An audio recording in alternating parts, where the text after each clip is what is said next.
बिस्मिल्लाहिर्रहमानिर्रहीम। अस्सलाम वालेकुम। उम्मीद करता हूँ आप तमाम खैर वाफ़ियत से होंगे। आपके सामने शहर कराची में एक आवाज़ लगी कि जनाब दूध 300 रुपये लीटर पर फ़रोख्त किया जाएगा।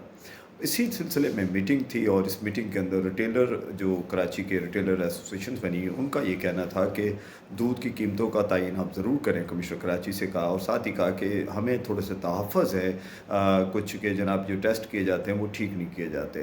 तो उस पे फिर कमेटी में चूँकि मैं भी मेंबर था, तो हम लोगों ने भी रिक्वेस्ट की कमिश्नर साहब से कि दोबारा से मुख्तलिफ़ दुकानों के सैंपल्स चेक करवाए जाएँ।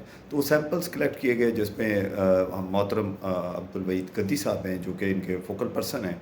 उन्होंने कहा कि जनाब 3 सैंपल होने चाहिए, 1 सैंपल दुकानदार के पास होना चाहिए, 1 सैंपल लेबॉरेटरी में जाना चाहिए, 1 अलग, यानी कि 3 सैंपल्स होने चाहिए। बिल्कुल इसी तरीके पे काम किया गया और 1 सैंपल दुकानदार को दे दिया गया, 1 लेबॉरेटरी गया गया, 1 पैरेलल रखा गया ताकि कोई इसमें कोई प्रॉब्लम हो तो वो उसको देखा जा सके।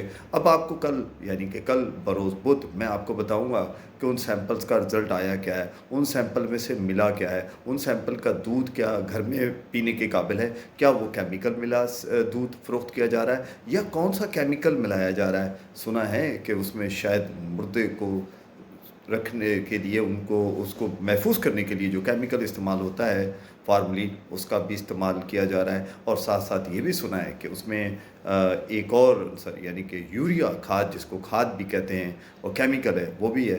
किस दुकान पे फ़रोख्त हो रहा था वो दूध, कल उन दुकानों के नाम भी आपको बताएँगे। कल ज़रूर प्रोग्राम देखिएगा भी और सुनिएगा।